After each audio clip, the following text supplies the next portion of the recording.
After 46 seasons and 10 championship rings, I've seen everybody from Wes Baylor and Chamberlain, Magic, Kareem and Worthy, Shaq and Kobe, and now LeBron and Anthony Davis. I've watched this world change as well as the game of basketball. After 93 years, I've just about seen it all.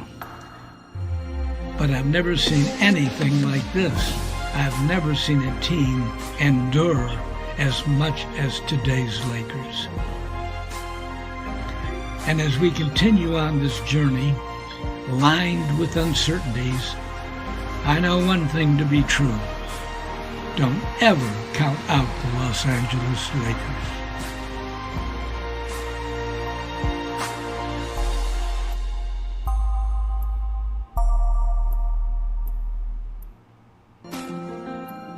After 46 seasons and 10 championship rings, I've seen everybody from Wes Baylor and Chamberlain, Magic, Kareem and Worthy, Shaq and Kobe, and now LeBron and Anthony Davis.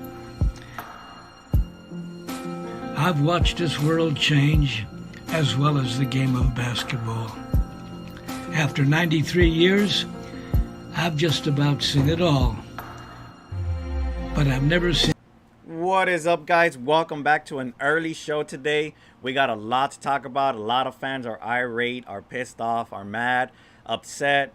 Yesterday's Lakers were not the Lakers that we're used to, and we're definitely going to get into that discussion and topic.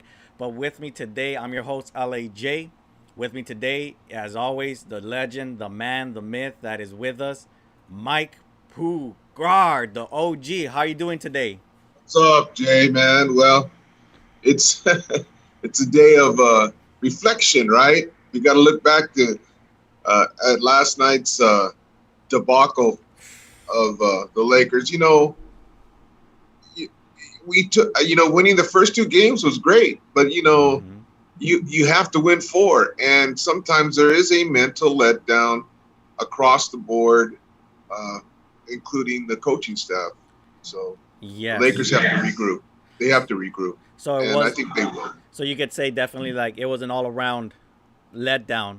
It wasn't. You can't pinpoint one specific person or one specific play that turned into this whole debacle, right? Yeah, I think it comes down to just being a little bit overconfident. Mm-hmm. Yeah. They looked like they were sleepwalking. They looked like they were playing Houston, and that they've lost one game in every round. So, and in that game that they lost, they looked really like they weren't. There wasn't a cohesive unit, and that goes all the way back to the coaches.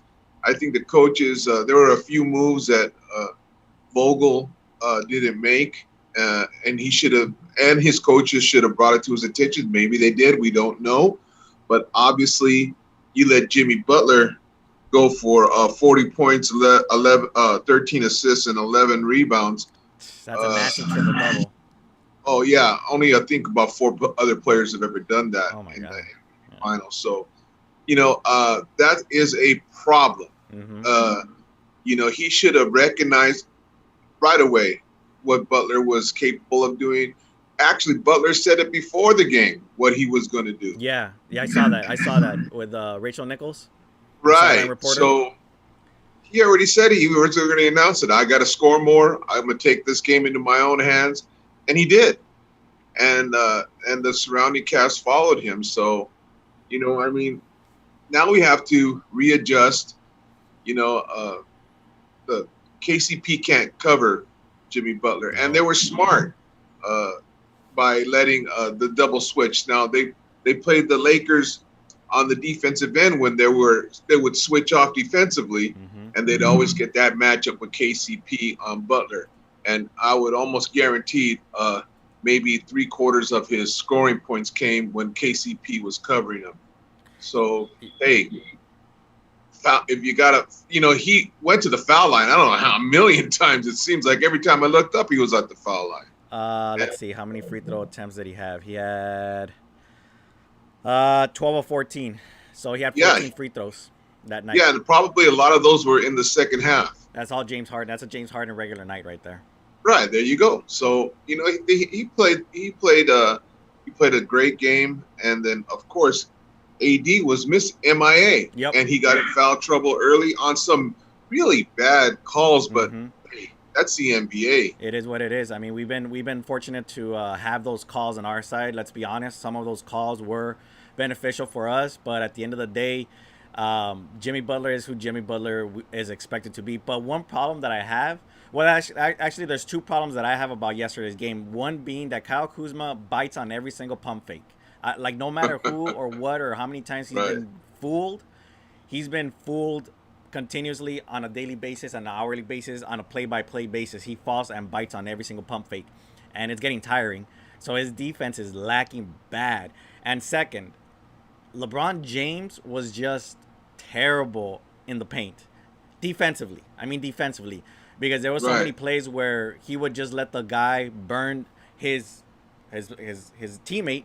It'll be Jimmy Butler, it'll be Oubre, whoever it be, even Tyler Hero would burn out his LeBron James' own teammate, and he'd watch him zoom by and not even attempt a play on it, try to even stop it or block it, and he would just stand Right. around. There was a lot of standing around in the paint, and I didn't like that about LeBron James. And like he was great offensively, but at the end of the day, defensively, he wasn't there. He was just Well, standing pat. yeah, Jay. And I was telling my son was watching the game with me. He's going, "What's wrong with that?" I said, "They're not playing defense." Mm-hmm. Yeah. And bottom line is, defense wins games. In any sport, you have to have a defensive effort, and that's the key word is effort. Defense comes with effort. You know you can't teach effort, and you hit it right on the button. James didn't. He looked lackluster. He looked like he was going through the motions. He had 8 turnovers, and so and he admitted to it after he said, "Look, man, this is on me. I had 8 turnovers. I didn't take care of the ball. Mm-hmm. We didn't play sound defensively." And I think, and he was saying himself. So hey, champions. My son took it real bad yesterday, and I kind of took me back because I said, "What's wrong?" He goes, "Man, we should have won that game." I said, "A championship is 4 games put together, Yeah. and so people are not just going to hand you a championship." Yeah. Miami went through a lot of good teams in the East, even though the West is stacked, Yeah. which is true. But hey, they're all NBA players, and they're there for a reason. So we just got to regroup, got to get a better defensive effort, and Vogel has to make his adjustments. KCP is a shooter. He made a couple shots, but then, just real quick, the Lakers, they shot 39.5%. The first, they were 15 out of 38 to start the game in 3-point line. Their last 3-point statistics, they were 13 out of 19. 17 out of 19 at a 10.5 clip. Wait a minute, that's not right. Yeah, they didn't shoot the 3-point shot very well. They didn't shoot it at all well. Yeah, no, I think it was 39.5. Yeah, they didn't shoot the ball well at all, and they missed 17 out of their last 19 shots. That's what I wanted to say. Oh, okay. 17 of the last. Yeah, they missed 17 out of their last 19 shots. Yeah, that makes sense. That's horrible. Mm-hmm. And they look really bad. See, you live and die with the 3 now. Yeah, that's what they ended up doing. They went into desperation mode towards the end, trying to get that 3-pointer to go in and catch up to the Heat. I mean, whatever was working at one point where they caught up and got the lead by 2, even by 3.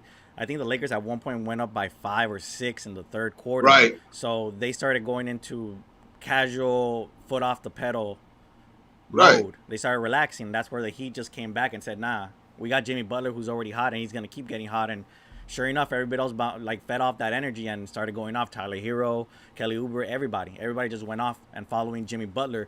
The other thing too is 10 turnovers in the first quarter. 10 turnovers in the first quarter. They didn't handle the ball well at all. That was terrible. That was so terrible. But But even despite all that, I posted on my social media, despite 10 turnovers, despite the bad shooting for the Lakers, they're only down by 3 points in the first quarter going into the second. So it was only a 3-point deficit. So I thought, Right. yeah, the Lakers are going to have a bad night, but they still have the ability to win this game because there's no way Jimmy Butler and just a couple of other role players are going to be able to beat the Lakers with LeBron James, who's averaging almost 30 points per game, and Anthony Davis, who's averaging 33 points per game in the last 2 games in the finals. So there was no way I was going to believe that the Lakers were going to lose this game despite a terrible, I mean, like, this was probably the worst start for the Lakers in the playoffs so far. And Well, Butler said it after the game. He said the key to the winning for them winning was rebounds. yeah, We weren't able to get that second offensive rebound and get those points. We didn't have anybody crashing the boards. There are a couple times I was wondering why isn't any. I see a shot go up and everyone's just standing there. No one's crashing the boards. yep. That's where you get your garbage points. You got to have effort. You got to have to want it. So, and I think they'll go to the drawing board. Vogel will, he's a defensive specialist, so he'll come up with some type of defensive scheme to help them play better.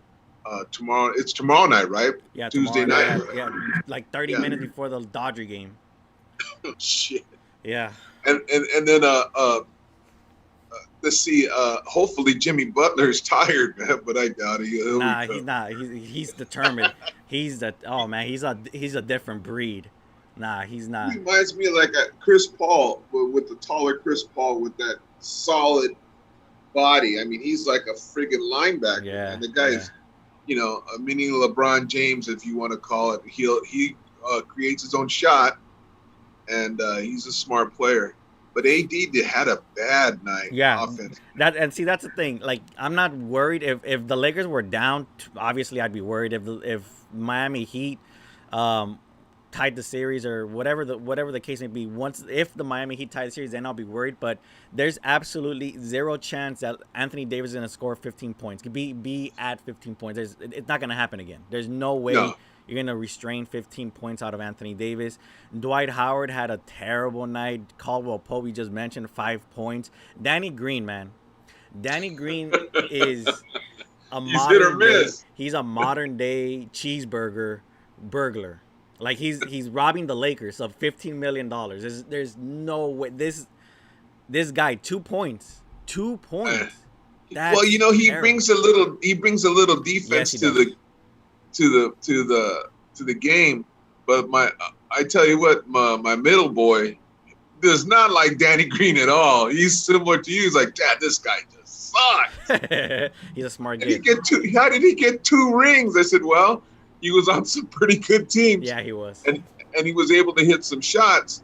So maybe they sit Green down and put him on the bench and bring someone in there who's a little hungrier. Markieff had a great night last night. 19 points, 6 rebounds, and he was just, oh man, like Markieff Morris. We obviously got the better of the brothers. We got the better twin. So I'm excited with Markieff Morris. I would definitely love to see him start, but I think Frank Vogel just values Danny Green a little bit more in the sense that he plays faster defense. Because Markieff Morris plays more in the paint. He's more of a bigger he guy. doesn't play the perimeter defense all that well. Where Green is very active with his hands, and sometimes he's a streaky shooter. Mm-hmm.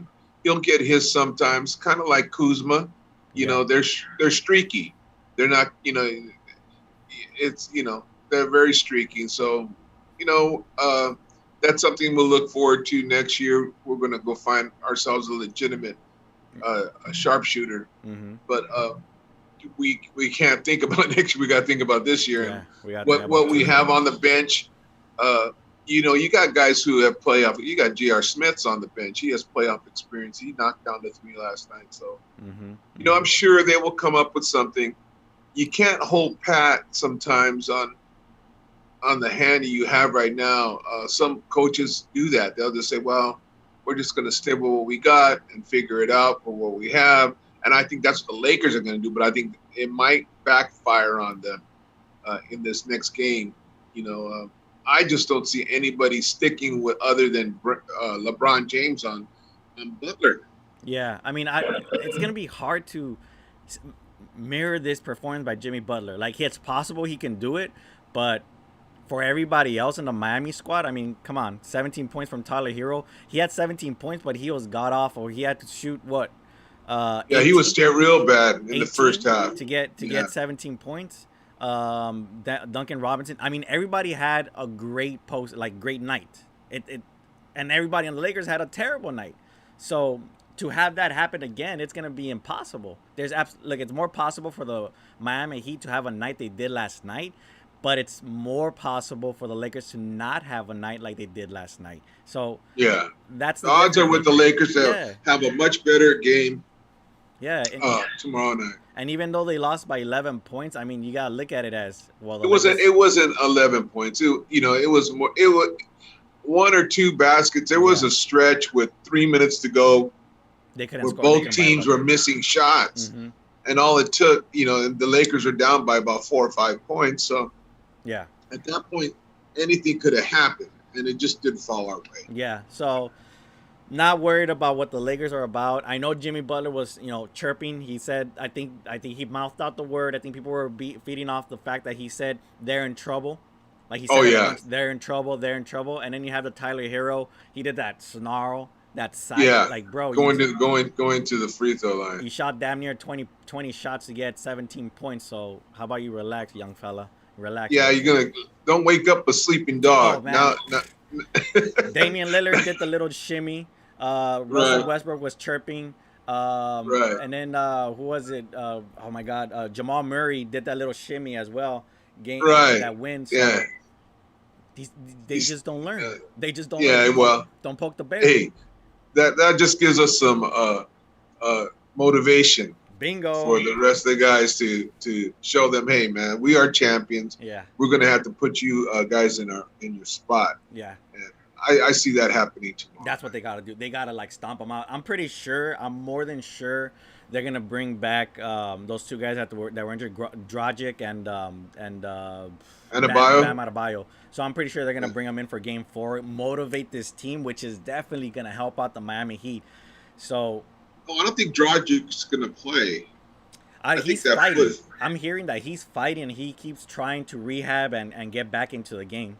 So yeah, but that could be a very serious injury where he could be out for a few years. It could absolutely get worse. It absolutely could get worse. But hey, Adebayo, I could see him playing, but all you got to do is have Dwight Howard give him a shoulder. Damn! Oh, damn! Just boom right there. And he is like that. He is. Yeah, like that. I mean, and then he goes out. But either way, we just got to play better defense and run our offense a little better. Rondo had a great game last night. Yeah, he did. Yeah, he did. There's some good things about last night for the Lakers, and Rondo's one of them. Markieff Morris was another. So there were some good things about Lakers last night. Yes, 11 points was a loss, but at the end of the day, look at the career that Anthony Davis had, career night that he had. Terrible, terrible. Dwight Howard, Caldwell Pope, Danny Green. They were more detrimental to losing the game than the Miami Heat were to winning it. So I'm not too worried about that. There's no way you let this happen again. Right now, they're probably watching film, getting chewed out by everybody. Everybody's on each other, and that's what they are. That's what I love about this team. They're genuinely a brotherhood that can talk amongst each other and call each other out and say, no matter what, you messed up on this play, whether it's LeBron James or Anthony Davis. No one's scared to speak up and say, hey, you messed up here, and this is where you can improve. And I love it. Everybody's standing up. So this is good. This is a good thing. But do you notice how all of a sudden the narrative went from this championship is not valid, asterisk, it's not worth it because no fans and a bubble, and it's all these little negatives because the Lakers were winning it so good. But all of a sudden the Heat win and it's Heat in 6. Oh, this is going to be the greatest championship for Jimmy Butler. This is the greatest championship in history. All of a sudden the narrative has changed. There's a couple of reasons for that. One is to East Coast bias. They want spit on a lot of this all of this talk comes from the back east, but the other is they want to make it more interesting and give it more of a sensationalism, right? They want to get more interest in it, and if Miami has a chance, then you get more viewers, Yeah. watching it. And they were in competition last night with the NFL game. So Oh. NFL always gets a lot of ratings. Yeah. So but after last night, tomorrow night, it's going to be in LA, people are going to be watching the Dodgers and the Lakers. So And I think also too, viewership is down. Everybody's saying viewership is down, but again, bars are closed. In most of the right, United States, bars are closed, restaurants are closed, places where people right, gather to watch these games are closed. And then you also got to remember, if nothing was going on, the pandemic wasn't going on, Staples Center's roof would have collapsed already. Game two, that win in game two, oh my God, would have brought down the roof easily. yeah, But it yeah, is what it is. yeah. I mean, the pandemic has had its mark on everything, but I think we're going to be okay as far as us Laker fans. Yeah. I see 17 coming, Oh, and absolutely. I don't see Absolutely. nothing stopping us. Yeah. Tomorrow night it's gonna be a telltale story, and like you said, Anthony Davis will have a big night Oh tomorrow night. yeah, that's eating him up. Like right now he's mad. He's ready to go back on the court And James too. He knows he had 8 friggin' turnovers. yeah, That's not you can't do that. yeah. You No, can't do this that. team is gonna bounce back, and Jimmy Butler knows it. I know in the exit interview, he said this team is gonna bounce back. We know how they are. They bounce back in the following game, so we gotta match their energy the next game. Energy, yeah, So right. I he saw the knows. same He knows this Lakers team. I love Jimmy Butler for that. Like he's bringing it because he knows he's got to make sure that he's not going to just roll over and let them whiz by. Gives this title number 17 more reason and more validation why it's worth it. Right. So yeah, Lakers tomorrow, 6:00. Make sure you guys tune in and let's go up 3-1 and close it out on Thursday. So Absolutely. a little nervous, but crazy. So let's talk about the other LA team that played last night, Sunday night or Sunday afternoon. Rams, baby. The 3-1 Rams, man. Look, we came in on Friday and we expected them to stomp them. I was expecting at least a 40-point win, but Right. that didn't happen. So why don't you tell everybody out there what happened, what the game plan was, what happened? Well, they come down with their first possession. They get the stop, like we're expected. They get the ball. They march down the field. They score a touchdown. They've done that every game this season. Their first possession, they go down and score. But then they get the ball the second time, and Everett fumbles. And if you think about it, after a while, after that one fumble, Everett made a good play, caught the ball. He didn't secure the ball. He fumbles. The Giants get it. They go down and kick a field goal. Now it's 7-3. The Rams get the ball back. They sputter. They don't put anything together, and then they punt it off, and it goes. That's what it was the whole frigging game until towards the fourth quarter. They didn't play up to their potential offensively, and really, honestly, other than the second half of the Buffalo game, their offenses hasn't looked too impressive to me within the red zone. And that is something that the Ramley talk about all the time. I'm on all these websites talking about the Rams, and to a person, to a real Ram fan who knows the game of football, we all know that we're not doing well within the red zone. Mm-hmm. And why aren't we doing well in the red zone? Play calling is not all that great. And, we have a great running game. I mean, we had some great running backs, and the offensive line's playing pretty good. So I just don't know what it is. I don't know if McVay is overthinking things. He's not simplifying some stuff, but, we got away with the win yesterday, and it's always good when you win.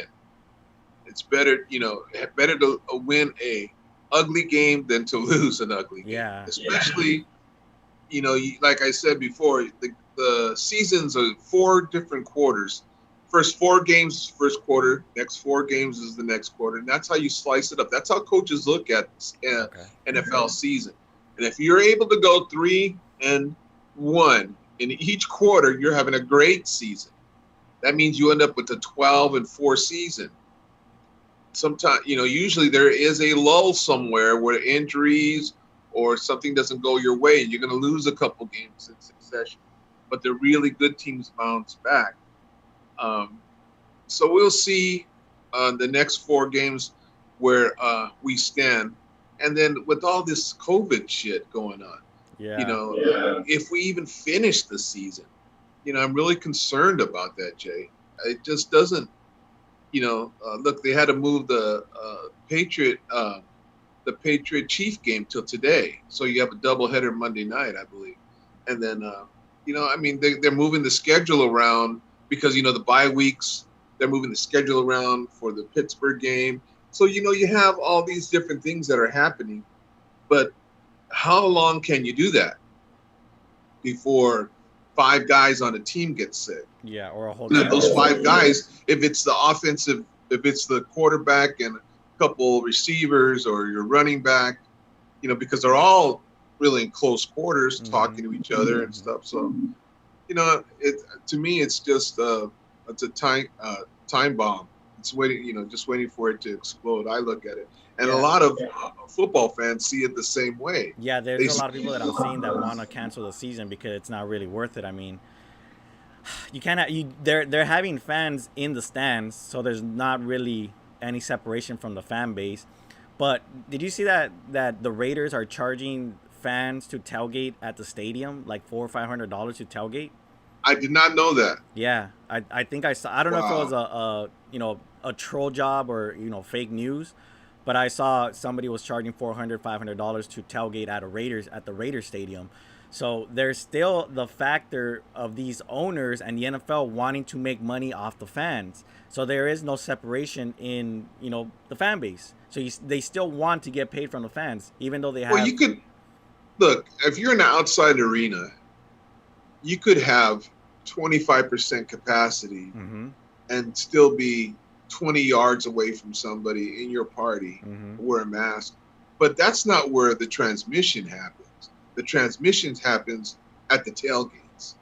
Because before the game, the people inside the stadium have no control of anybody getting together, gathering, having their tailgate parties.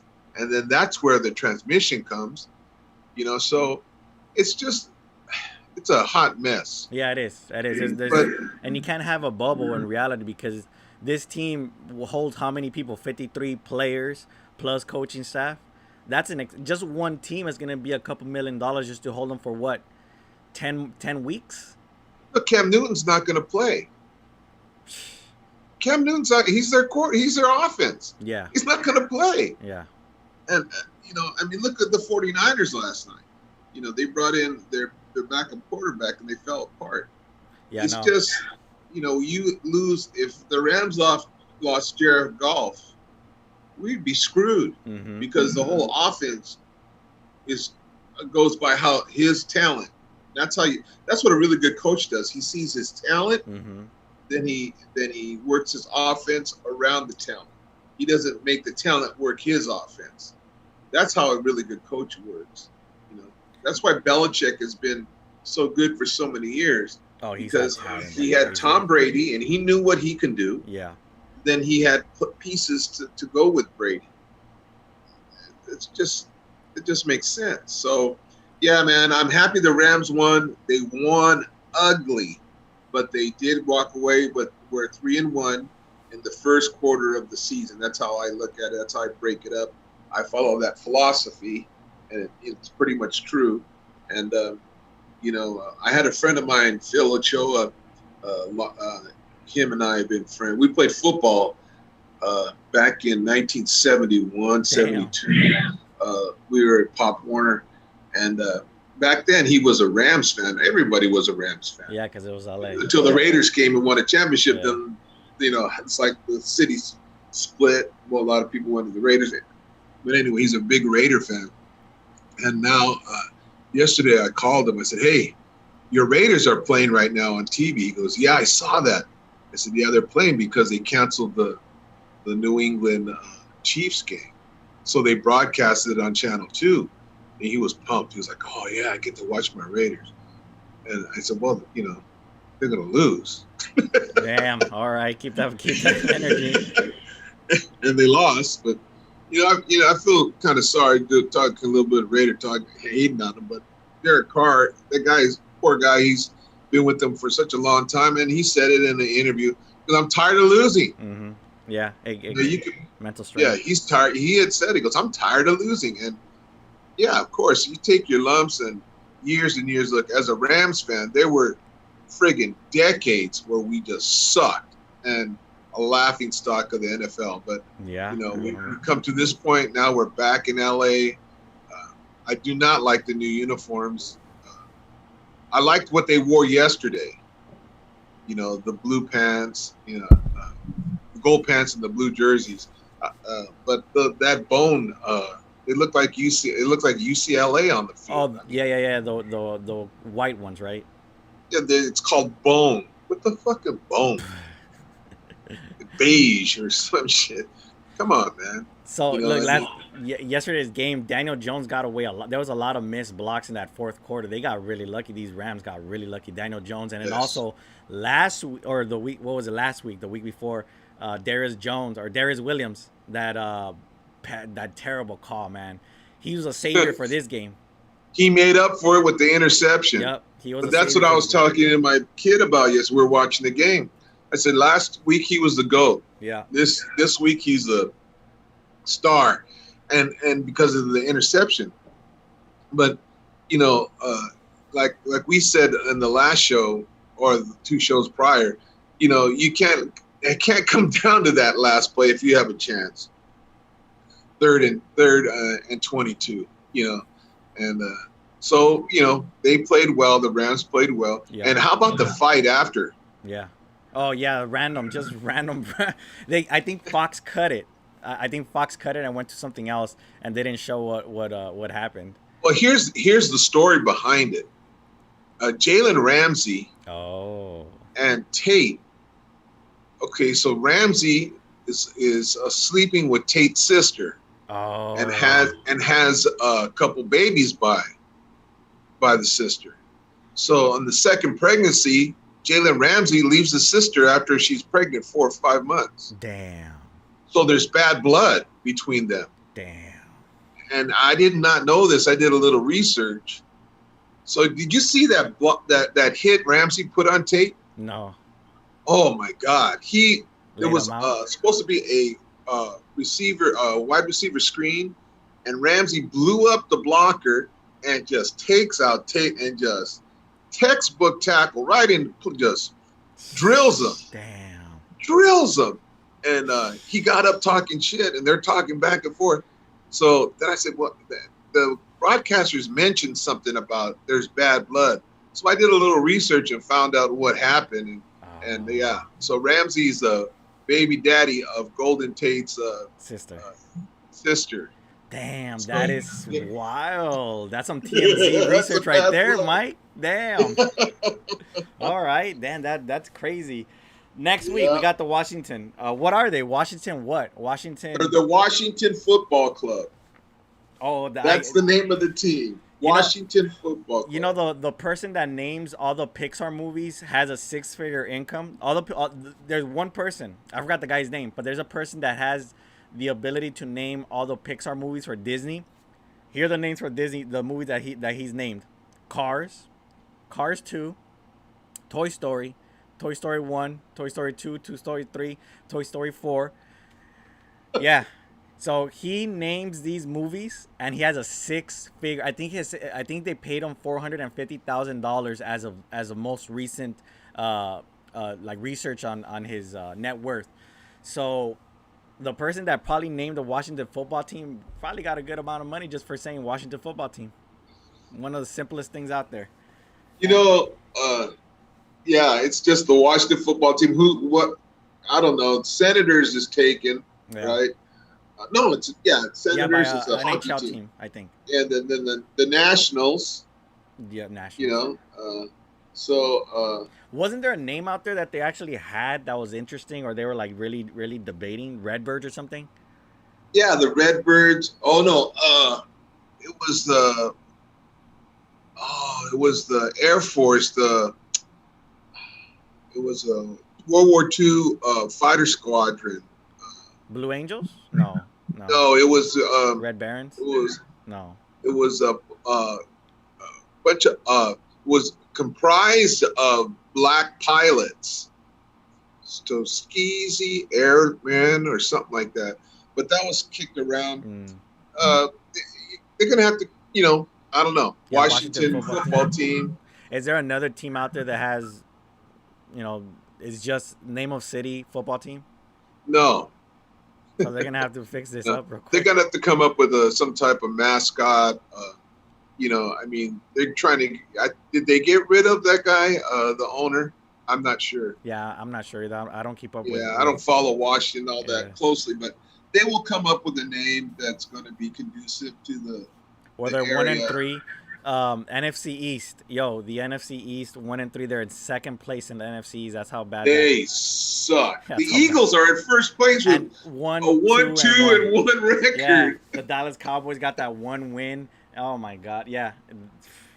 Well, the Dallas Cowboys got 1 win and 3 losses.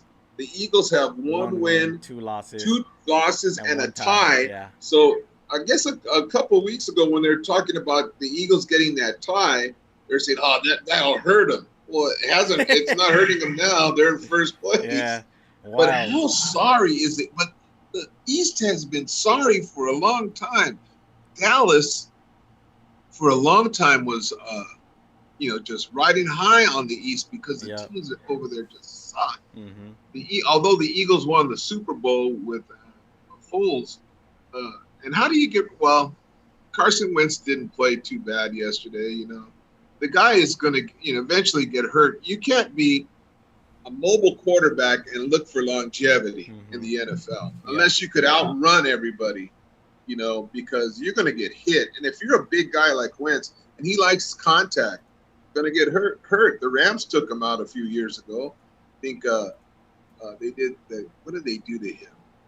Hurt his knee or something, maybe his back. I forget, but they took him out for a few games. Oh. So the Rams have been notorious over the last few years of taking out quarterbacks. I know one year we took out Russell Wilson, Paul Palmer. Yeah.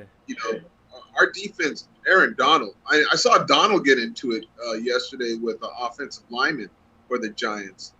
They were going at it. They were grabbing each other's face masks in the middle of the game. They got personal fouls on both sides. And because Donald's getting tired of being double teamed. He had made a statement, hey, I'm tired of everybody double teaming me. So, go heads up with me. You can't handle me, heads up. He came out and said it last week. And they already know, they can't. You can't stop Aaron Donald. The guy is so take a hit to the eagle than let Donald get that tackle. I went to training camp day a few years ago, and I was not more than, I don't know, maybe 5-10 yards away from the defensive lineman off the side. They were doing drills. Yeah. Not on the field. They had a little section over near the stands. And I was watching his handwork and how quick he is. This man is so fast. And he's not very tall, for a defensive lineman. He's like 6'2" or something. But he's all But he's built like, oh my God, like a wall. Yeah. But he is his hands are so fast. And I'm with my son, my oldest son. And he goes, Dad, check this out. Look at Don. And I'm, oh my God. How do you stop that guy? And he'll grab you with one hand. His hands are so strong, he just grabs you and just tosses you. Now, it tells you how really strong Allen is from the Bills, because Donald had him a couple times last week, and he got away from him. Mm-hmm. Allen's like 6'5". And so Jones is a big guy too. Yesterday, Jones made a move that I thought he was like, everyone was around him. All four linemen were on him. And all of a sudden he comes spinning out. Yep. And he ran for, I don't know, about 7 or 8 yards. Yeah. But I said, how did he get out of that? Mm-hmm. That was amazing. That kid, he has a future too.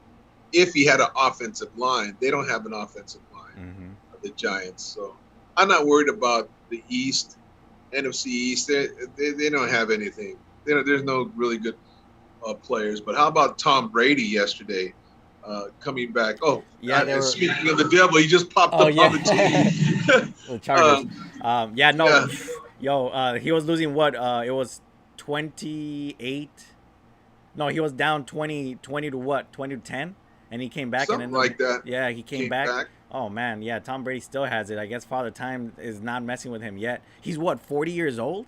He's 40. He's over 40. Oh my He's god. 42 or 43. And he's doing that? That's, man, one tackle and I don't know, it's crazy. Imagine he wasn't a first round pick. Crazy. See, so yeah. so you don't have to be a first round pick to be a great player. Like Jerry Rice was a nobody. Mm-hmm. Mike No Piazza, one knew who Jerry. Mike Piazza, even though he Mike got liked with Piazza. the Dodgers, there's a lot of NBA players that hold grudges and they keep lists of all the players ahead of them that got drafted, and they'll just murder them. I mean, you hear these stories, and yeah, Tom Brady being the last pick in that draft. And he has how many rings? Well, I'm not counting, a couple of those cheating rings. Yeah, but he still has them. Yeah, he still has them. He still performed. He still did his thing. But yeah, Unfortunately, like the friggin' Astros, yeah, cheating bastards. Right. They haven't. Look, they need to take that ring away from Hell him. yeah. If there's any justice at yeah, all. yeah. Like You this know? year, like obviously it's not gonna be. Look, I'm gonna be pissed. I'm gonna be super pissed if they end up going to beating the Astros. I mean, beating the A's and going on to the championship series against whoever they face off. Even more so if they make it to the World Series, I'm gonna be even more pissed. Oh yeah, that's not right. That's no justice at all. But that's the Major League Baseball That we're You in know. right now. So let's talk. Yeah, Let's talk Yeah, some I'm not baseball. Now that we're talking about the Astros and their trash fan base and their trash team and everything about them, they're out there trolling. I don't know if you saw that video that they posted where it turned day and night, where they were taking a picture in front of where they won a trophy, and then for a quick glimpse, it was them with a trophy, and then the other glimpse was the picture of Dodger Stadium, and then without Yeah. it, those bastards are trolling. They're trolling.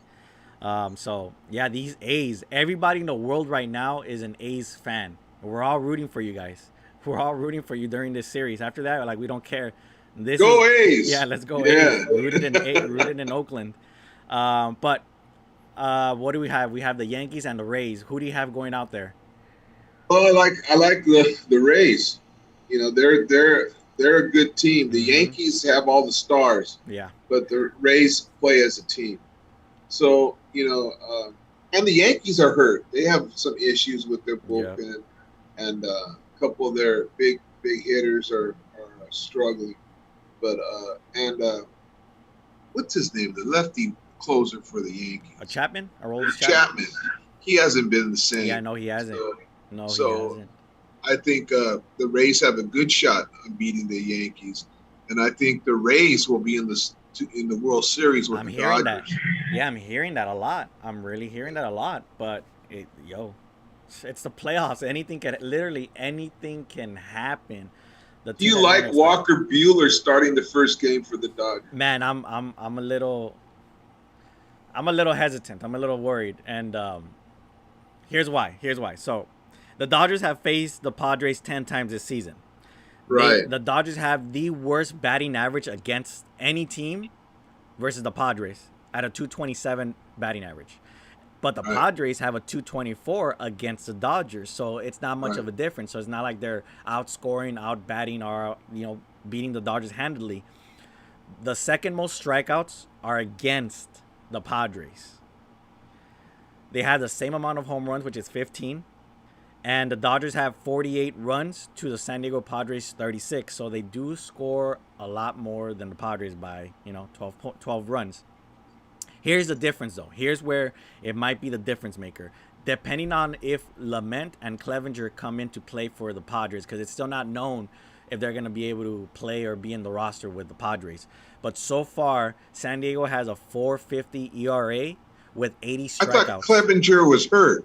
He's doing bullpen sessions, and he's doing everything he can to try to make the roster and play and pitch for the Padres. So they haven't ruled him out yet. The Padres have. Who's the starting pitcher for the Padres tomorrow night? They haven't mentioned it.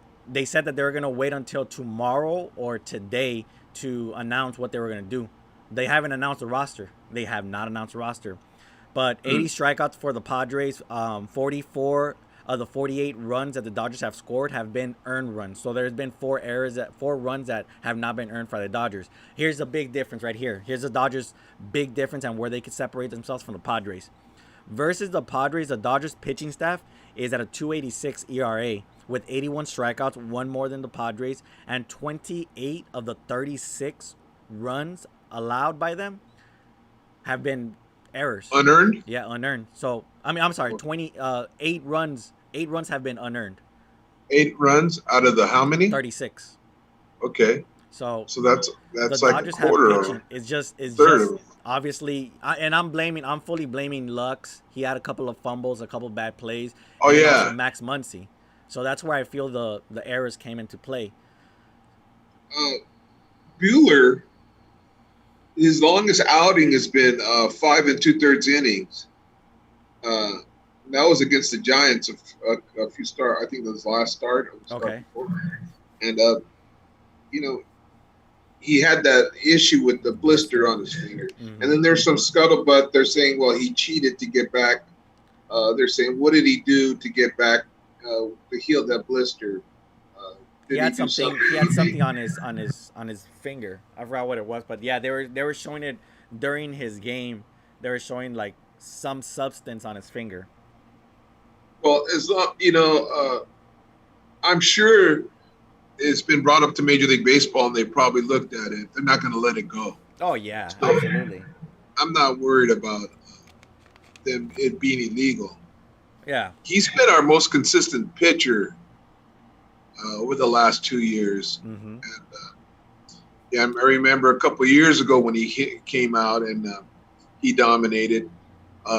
5 2/3. I need Walker Buehler to go 7 innings tomorrow night. Had Buehler not gotten hit in the ribs, the year that he came in, his like official rookie year, if he hadn't gotten hit in the ribs, he would have won the Rookie of the Year that year. Like he was so good that year. He's really, really good. It happened. And when he hits, and I heard Justin Turner, he did a show, played a game where he was mic'd up. Oh yeah.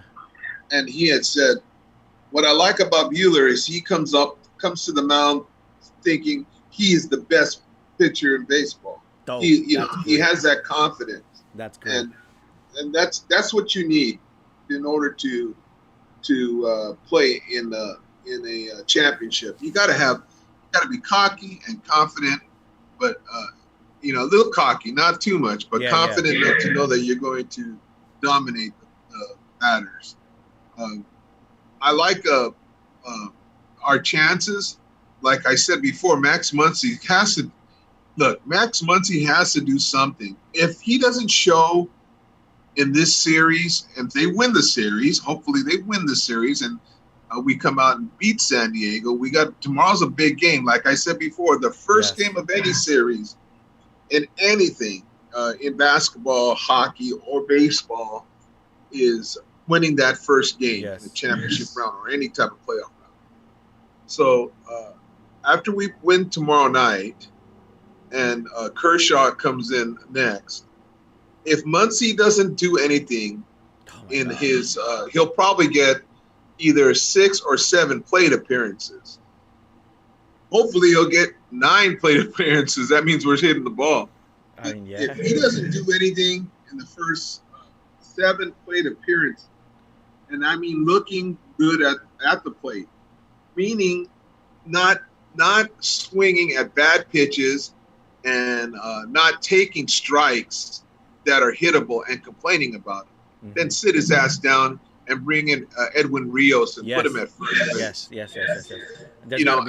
Yeah, absolutely. I wholeheartedly agree with that. Absolutely, Edwin Rios just looks like he's more determined and more focused at the plate. And I mean, he has some fumbles, but that was at third base and first base. He's solid and easier position. He's a first baseman. That's his natural position, Rios. Yeah. He could play third base, but he's a young guy. That's why he plays third base once in a while. They're versatile. These guys could go in and out. But at first, Rios gives you a bigger target to throw at. Muncy's not really tall, for a first baseman. But Rios has a really good glove, Yeah. and he's swinging the bat better. Yes. Now I don't know what the stats are on as far as his batting average or Muncie's batting average. This is something that I just see. This is an eye test for Yeah. me. Yeah. You do see more confidence and more patience at the plate from Edwin Rios than you do from Max Muncy, and it just seems like Max Muncy is just not all there this year. One Yeah. thing that I want to throw out there for you, and I want to see how you feel after I tell you this. So Buehler's gonna be our starter for Game 1 tomorrow. He's going tomorrow. Then we got Kershaw. There's no days off, so we're going Tuesday, Wednesday, Thursday until the series is over. There's no days off. Jesus, really? Yeah, Just one after another? Yep, no days off. No days Wow. off. Yep. So that's one thing that I want to throw out there. Number 2, Buehler faced the Padres on August 3rd. They lost 4-5. Buehler gave up 3 runs on 3 hits, and he struck out 3 in 5 innings. That's the first thing. That's the second thing that I'm throwing out there. Third thing, Kershaw, our Game 2 starter, he faced the Padres on September 14th. That was that Monday, that infamous Monday where the Padres won the World Series, where they all got super hyped up and super excited, and we're just talking all that trash. The Dodgers lost 2-7. Kershaw gave up 3 runs on 5 hits and 9 strikeouts in 6 innings. Right. The fourth thing, and the biggest issue. This is my biggest issue, and then I want to get your take on this.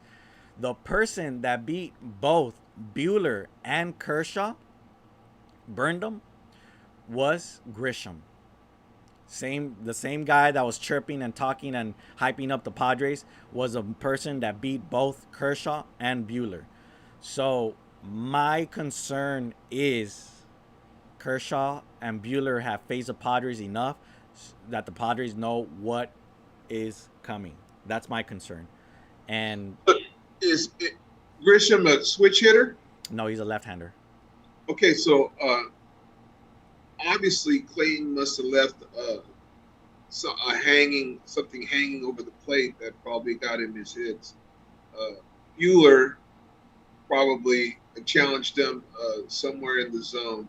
I don't know his at bats. 92 mile per hour. So Buehler threw a 92 mile per hour fastball. It was in the strike zone, but it was a little bit in, but it's still in the strike zone. And Kershaw, to a lefty, that's to a left-handed batter. That's middle in is where you live. And Kershaw also threw a 92 mile per hour fastball, same position, almost in the same spot, middle in. Yeah. So that's his spot. You pitch away. You don't pitch. You don't give in to. You don't give in to him. You pitch away. Yeah. And I'm sure that they looked at it. I know Clayton will make his adjustments. Hopefully. Buehler may not, because he's a younger guy. Mm-hmm. He's going to want to prove. He's going to want to prove something. Yeah. So that is something I'll watch tomorrow night. Grisham. What does he bat in the? He bat in the 5th spot in their lineup. I honestly wouldn't even know, because the lineup is completely going to be different based on who they have in roster and who they won't have in roster. Mike Clevenger. I think once they see today if Clevenger and Lement can go, then they'll set everything up around that. But I don't know. That's my only. Those are my concerns. Those are my 4 concerns. Number 1, Kershaw. Number 2, Buehler. Number 3, Grisham. And number 4, no days off. So it's like a lot of things are piling up. Well, yeah. Well, the no days off thing is going to be tough on one guy for sure, and that's going to be Justin Turner, because he still has that hamstring issue. Yeah. So you'll see Turner, if they win Tuesday night, then you might see Turner. He'll play back-to-back, then he'll take a day off, or he'll probably DH him. They'll probably play him Tuesday, give him an off day on Wednesday, and then play him again. No, they'll play him both back-to-back days, Jay. Okay. They'll play him 2 days in a row. Then they'll sit him on the 3rd day. On the 3rd game, they'll sit him, and that's the best. That's what I see anyway. I think that's going to be their game plan. Okay. The other guys will all be good to go. You know. Yeah. I mean, damn. They're all young guys, so. Yeah. Turner with that the hamstring injury is an issue. Yes, it is. So, you need a stick. He he's huge in that 3 spot. So Yeah, that you 1 through 4. If Bellinger could wake up, if he could do us a solid and perform, that'll be great. Bellinger batted 5th or 6th of the last Yep. few games. Yeah, He because wasn't. they don't trust him in that cleanup. No, I don't either. Yeah. I think he needs to start stroking the ball in order to regain that respect in that. A 4 batter or a 5 batter, you put him in that position so the guys in that 3 or 4 slot sees See better. fastball Yeah, see better pitch. Yes, yes. pitches, Mm-hmm. and Mookie sets the table, and your boy comes in, drives him in, and then after that you got Turner. And then you need someone real hot to bat in that 4 slot, someone who's been proving himself time. I like Chris Taylor. Taylor's my boy. Right. I love Chris Taylor. He gives you everything. Mm-hmm. Whose name I haven't heard a lot of is Kiki Hernandez. He hasn't played a whole lot. Yeah, no, he hasn't, but he's on the roster because obviously of what he did. See, that's the thing about Dave Roberts. He sees veterans as more valuable than the players that are actually performing. That's why he goes to Kershaw a lot and Kenley Jensen a lot. That's another thing. Kenley has been lights out. I read that. No, I hear there's question on Kenley Jensen. No way. Yeah, I was reading something earlier this morning, saying that the Dodgers are questioning the use of Kenley Jensen. Oh, damn. In playoffs. So I saw that coming though, Jay, because he doesn't have nothing anymore. I mean, I know he got away. He got a save the first game against the Brewers when he came in with a 3-0 lead, and the Brewers were. I think he struck out Yelich. Did he strike out Yelich? But Yelich has been garbage, struggling. Yeah, and one of the other I forget who it was chasing a high fastball away. But it didn't look overpowering. It didn't look commanding. He was earlier before that, a couple games before the season's end, he was missing his spots. You could see when a target inside or outside, middle in, middle out, and then the ball going high or going really low and not hitting his spots is a telltale sign that something's going on with his mechanics. And this is too important for the Dodgers to leave to chance. I think I know what you said, Dave Roberts supports his veterans, but I don't see Jansen getting a second or third chance in the playoffs. Yeah, I think now that I remember reading that they were looking more into having Kenley Jensen come out in the earlier innings rather than the 9th inning. That's what I remember seeing now that I remember. Yeah, like 8th or 7th in the inning. Kind of makes sense. Man. Kind of makes sense. If you saw Brusar Gratterall, what he did against the Brewers, yeah, it kind of makes sense. You start warming Gratterall for the future. You start prepping them for the future, and that's exactly what you want. Thank you again, Boston Red Sox, for not taking them and just being dumb about it. So the future is now, Jay. Yes, there is no future. The future is now. Yes, sir. Yes, sir. Gratterall, it's time to give him the ball. Yeah. And let's roll with the young arm. Let's roll with that 101 mile an hour fast 4-seamer or the 2-seam. I rather see that. Yeah. Than a 92 mile an hour non-breaking fastball or 91 mile an hour. And even if Kenley, earlier in the season, Kenley pumped it up to 94.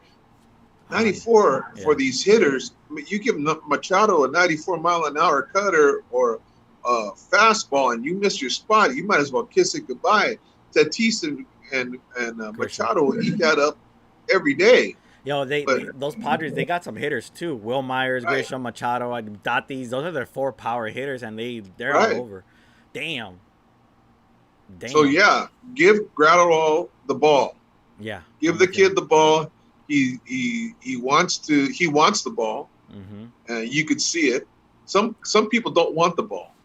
Some people don't want that position. Yeah, they can't take it. But this kid is not that. He's not built that way. That's not his makeup. You could see it in his mannerisms. He's grateful, and you could see it when he gets on the mound. Mm-hmm. So he has that energy. Yeah. So love that about Gratterall, man. Boston. So what player think is going to excel for the Dodgers in this next series with the Padres? Man, I don't Which even where know. is I it? don't even know, to be honest with you, because no one's really showing up. I mean, 3 total runs in Game 2 against the Brewers, who didn't really have a solid pitcher. Bellinger's been MIA. Muncy is not even relevant. But I would go. I would go Chris Taylor. I think Chris Taylor would be the solid pick. What about you? Well, yeah, I'm a Taylor fan. Yeah, I like Chris Taylor, but I think Mookie Betts is going to have a series. I think Mookie Betts is the different. That's why we went and got him. That's why we gave him all the money. Mm-hmm. That's why he's batting number one. Don't regret it. He does the intangibles, the little things that gives you a win. You know, there was a play during the regular season where Mookie's on. He steals second base. First of all, he walks. Oh yeah. He steals second base. He's on second. He takes a big secondary lead. The catcher gets the ball and tries to throw him out at second base. The ball gets away from the second baseman. Mookie runs to third. He gets to third, and he's taking a wide turn, and he's watching the center fielder throw the ball into the cutoff. He sees that he lobs it, and he runs home and scores. That is something that you try to teach kids to be aware of, but not everybody can do it because they don't have the instincts. Yeah. This guy has those instincts, and he's going to make some plays like that are going to get us a World Series championship this year. What team was I remember? Damn, I think it might have been the Padres. I think. Yeah, it was the Padres. Damn. So yeah. So yeah, I think Mookie Betts will be the difference. And like I said, that's why they spent all that money for him. And some of these other guys will wake up behind him. His play will energize some of these other guys who have been lackluster, Bellinger and the like. And they'll have relatively good series. They'll contribute. But Mookie will be the leader, I think. Hopefully. As far as offensively. Oh, hopefully that's pitching was going to be. It's going to be up. Like I've always said, defense wins ball games. Defense wins championships. So we have to make sure we're solid up the middle. Who plays second base is really crucial in this series coming up. You know, you had Mookie come in and play second base. Remember? Random. That was just random. I mean, fortunately, the Dodgers didn't have anything to lose, so. Well, you know, they wanted to see what he could do because really, they don't really have a second baseman. Yeah. Who's their second baseman? Yeah, no, we were depending on Gavin Lux, and unfortunately. Yeah, it's a crapshoot. Yep. Kiki Hernandez one day, Gavin Lux the next day, Max Muncy one day. Let's just stick with Chris Taylor. I mean, he's got the speed. He's played second base. He's a utility player. I mean, Max Muncy, if he's not producing, might as well just go Chris Taylor and have Edwin Rios at first. Right. Put Chris Taylor there and leave Pollock in left field. Yeah. And that would be why not? Why not go with that? But you know, it's all up to Dave Roberts, and you know they use analytics. They have analytics when they have to go to the head, you know, to the restroom. Everything's analytics. What am I going to have today? What does the analytics say about what am I going to eat today? You know, I mean, analytics. I understand the numbers. Of course, you got to look at the numbers. Yes. But you know what Dusty said the other day made a lot of sense to me. Your eye test means a lot, and old school baseball guys, these two things right here tell you all you need to know what's happening on the field. Mm-hmm, mm-hmm. And if you can't trust your eyes and your judgment, then what the hell are you doing there? You might as well just have a computer or, you know, somebody calling the shots from upstairs that's on a computer somewhere. Yeah. No, I'd rather use my eyes. Yeah, I hope Dave Roberts does after like what year is this? This is his 4th year with the Dodgers now. He's 5th year. He was with us in 2000. No, that was 2015. I think it's his 5th year. 2015 right? was still Mattingly because I remember losing in the NLDS to the Mets because Greinke didn't cover third and Daniel Murphy saw the shift, and that's where the instinct came in, and he ran to third, eventually came in to score the eventual game-winning run. Wasn't that the 14th, 15th season? No. And then the 5th. That was 2015. 2015 was the Mets. Okay. 2015 was the Mets.